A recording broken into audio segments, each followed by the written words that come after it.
يا مساء الفسيخ، يا مساء الرنجة المخلية، يا مساء الفسيخ المخلي. بصوا بقى النهارده جبت أكلة فسيخ ورنجة، كان نفسي فيهم. كل شوية تنزل أم مكة قاعدة تاكل في الفسيخ والفسيخ الفسيخ، خلتنا رقنا نشف على يعني جري على الفسيخ. طبعا هنا يا جماعة الفسيخ مخلي.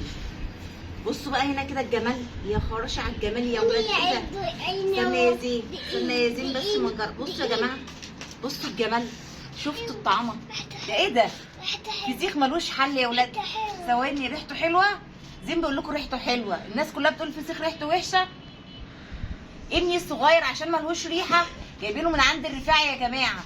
بصوا فسيخ بجد ملوش يعني، بصوا ملوش حل، طعمه تحفه. طبعا بتعملي بقى كده مع الطحينه ده في موز 100 100 مع الليمون. بص قاعد يشرح لكم 100 100. الاكله دي طبعا كل الناس بتحبها، كل الناس بتعشق الاكله دي، مفيش حد ما بيحبش الفسيخ. طبعا انا جايبه بقى البصل ده يا جماعه، اعملوا كده النبي عربي يا جماعه. ما شاء الله ما شاء الله. البصل الصغنن ده تحفه يا جماعه، تحفه. طب ادوقك؟ حاضر يا زين. زين ابني بيقول لي دوقيني يا ماما، دوقيني يا ماما. خدي قلب ماما، انت بتحبه؟ خدي قلب ماما. استنى، بصوا بقى زين ابني اهو. النهارده بقى قاعدين على السطح كده، قاعده رايقه والشمسيه كده والجمال اللي احنا قاعدين فيه ده يا جماعه. ما شاء الله الاكل بجد تحفه. عايزين اكله زي دي ما تاكلوهاش في الشقه. انا واحده من الناس ما باكلش الاكله دي في الشقه، لازم على السطح كده والجو جميل والشمس النهارده طالعه. صممت النهارده يا جماعه ان انا لازم اكل الفسيخ على السطح. العيال كلها عيانه، بقالنا اسبوع عندنا برد وكحه، وبصوا رايحين للدكاتره وجايين من المستشفيات لما زهقنا بصراحه يعني. النهارده بقى ايه، النهارده حسيت ان العيال راقت، قلنا النهارده هنجيب اكله فسيخ ورنجه. العيال ماما احنا تعبانين، قلت لهم ده هي الاكله دي اللي هتخففكم، هتجيب من الاخر. الاكله دي يا جماعه فاخر من الاخر، الاكله دي من اللي هي بتجيب من الاخر. مهما تكوني عيانه هتاكليها هتقومي زي الحصان، هتبقي 100 100. يا مساء الجمال عليكم، يا مساء الفسيخ والجمال، وكل سنه وانتم طيبين. احنا عملنا شم نسيم قبل شم النسيم. تقولي لي شم نسيم في الشتاء؟ اقول لكم في اي وقت الفسيخ معانا، الرنجه معانا. وحبيت بقى طبعا قلت للراجل والله العظيم يا جماعه انا بقالي ساعه واقفه عشان استلم الاوردر ده. الاوردر طبعا عشان تستلميه بتقعدي اكتر يعني، ممكن ساعتين وبتاع. فتنيشي قاعده مستنيه الساعه قبل ما خلالي الرنجه والفسيخ زي ما انتم شايفين كده. قسما بالله يا جماعه قعدت عشان استلم الاوردر ولا بصوا طعمه تحفه، ريحه مفيش بعد كده. لو انتوا هنا عندنا من بنها روحوا عند الرفاعي، حاجته جميله جدا يا جماعه. وام مكه برده حاجتها ما شاء الله عليها، ربنا يزيدها ويزيد الناس كلها يا رب. فطبعا انا جبت النهارده الكلام ده من عند الرفاعي، طعمه يا جماعه قسما بالله تحفه. انا مش بعمل اعلان ولا بعمل دعايه ليهم ولا الكلام ده، قسما بالله يا جماعه هم ما يعرفونيش، انا رحت اشتريت زي اي حد. بس ما شاء الله ما شاء الله الحاجه بتاعتهم في منتهى الجمال، تحفه بجد يا جماعه، والله العظيم بجد تحفه. الله تعالوا بقى كلوا معايا وسموا الله وخشوا بقى معايا في الفيديو كلوا بقى. والله يا جماعه لو انتوا قريبين مني تعالوا وانا هعزمكم على الاكل مفيش اي مشكله. بس يعني بصوا الفسيخ، بصوا الجمال، بصوا الطعامه البتاع زبده يا جماعه. بصوا الله الله زين بنقول لكم الله. بصوا يا جماعه بتاع زبده بجد، زبده صافي ما شاء الله عليهم وعلى الجمال. بصوا يا جماعه، بصوا كده طعمه تحفه تحفه. بصوا الرنجه هنا، بصوا الرنجه، بصوا مخليه. طب استنى طبعا بصوا يا جماعه الجمال، زين ابني هيتجنن عليها. بصوا طبعا انا جايبه بقى فول حراتي، يعني لازم تعملي بقيه الوسامه بتاعتكم. الفول الحراتي طبعا انتوا عارفين الفول الحراتي اللي نازل غالي قوي يا جماعه السنه دي. الفول الحراتي نازل ب 20 جنيه بس ما شاء الله جميل ما شاء الله عليه. برتقان، استفندي، جوافه، موز، لازم تشغلي الدنيا كده،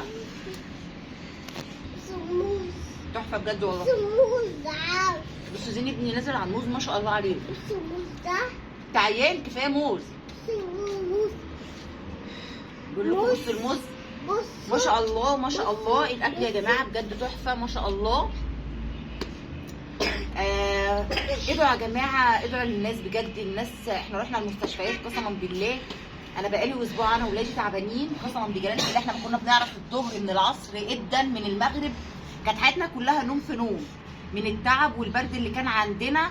قسما بالله احنا ما كناش عارفين نعمل ايه.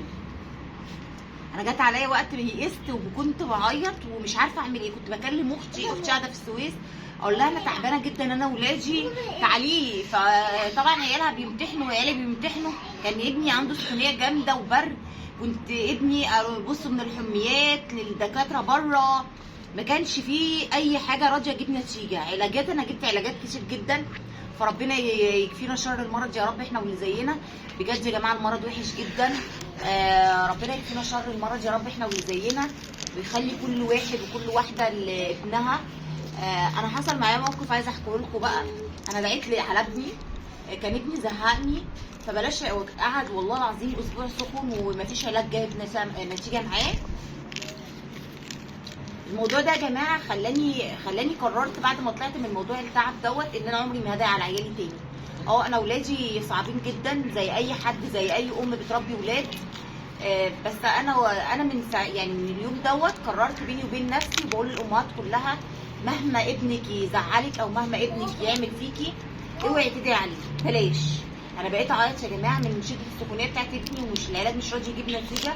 قلت ابني بيضيع مني، فبلاش تدعوا على عيالكم بالله عليكم. فكل ما يعني عيلكم يعمل لكم حاجه قولوا ربنا يهديه، ما تقولوش اكتر من كده.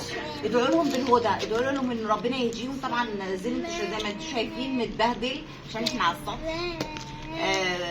فبالله عليكم يا جماعه، فبالله عليكم بلاش حد يدعي على عياله. ادعوا لهم بالهدى، ادعوا لهم ان ربنا يهديهم. ده الموقف اللي عدى معايا، وده الموقف اللي عدى عليا الاسبوع دوت. وقعدت طول الاسبوع ده فعلا هتلاقوني ما عملتش ولا فيديو وما نزلتش ولا فيديو ليكم الاسبوع دوت. فمعلش ان انا اتاخرت عليكم علشان انا ما عملتلكوش اي فيديو الاسبوع ده خالص، لان احنا فعلا حرفيا كنا تعبانين. فاول ما خفيت بقى قلت لازم اشارككم الموقف البوظان دوت. فقلت لازم ان انا اوريكم المنظر ده. فكل سنه وانتم طيبين يا حبايب قلبي. اهم حاجه اللي بيتفرج عليا يا حبايب قلبي وبيحبني بجد من قلبه ما ينسانيش وما يعني اعملوا لي لايك وشيروا سبسكرايب عشان يوصل لكم كل جديد. فبالله عليكم ايدكم الجميله دي وصلوا على النبي في التعليقات وصلوا على النبي واعملوا لي لايك. بصوا بقى زين ابني فرحان ان هو قام من دور العيا والتعب، فقاعد بيرقص فرحان بقى يعني ان احنا قاعدين على السطح. زين ده كان بيموت حرفيا، يعني زين ده والله العظيم كان بيموت حرفيا. فربنا يخلي كل واحده يا رب لعيالها. انا طلع ايه طلع. فربنا يخلي كل واحده عيالها ليها يا رب ويهديهم لها يا رب ويهدي امتنا وامه المسلمين. ما تنسونيش يا حبايبي لايك وشير وسبسكرايب. السلام عليكم ورحمه الله وبركاته.